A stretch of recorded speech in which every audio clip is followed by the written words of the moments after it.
दरम्यान ठाकरे बंधूंमधल्या जागा वाटपाचा तिढा सुटलाय का यावर एक नजर टाकूयात ग्राफिक्सच्या माध्यमातून। वरिष्ठांच्या युतीच्या आदेशानंतरच ठाण्यातील स्थानिक नेत्यांची जागा वाटपाबाबत चर्चा झाली।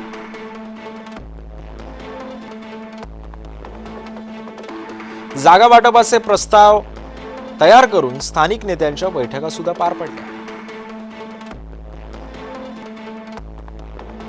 गेल्या आठवड्यामध्ये राजन विचारे, विनायक राऊत, अविनाश जाधव, अभिजित पानसेंची बैठक सुद्धा संपन्न झाली। दोन्ही पक्षांच्या वरिष्ठ नेत्यांची चारही मनपातील पदाधिकाऱ्यांना समोरासमोर बसून मतभेद संपवले। ठाणे मनपामध्ये 90%, मीरा भाईंदरमध्ये 95%, वसई विरारमध्ये 90% आणि कल्याण डोंबिवलीमध्ये 85% जागा वाटप निश्चित झालं। उर्वरित जागा वाटप 1 ते 2 दिवसांमध्ये पूर्ण होण्याची सुद्धा शक्यता वर्तवण्यात येते। उर्वरित जागा वाटप 1 ते 2 दिवसात पूर्ण होईल। ठाकरे बंधूंची युती जाहीर होण्याआधीच जागा वाटप पूर्ण होणार असल्याची सूत्रांनी माहिती दिली आहे।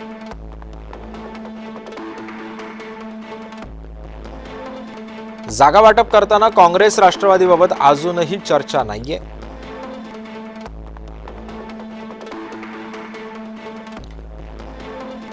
काँग्रेस आणि पवार गट सोबत येणार असतील तर त्यांनाही काही जागा सोडणार असल्याचं बोललं जात आहे।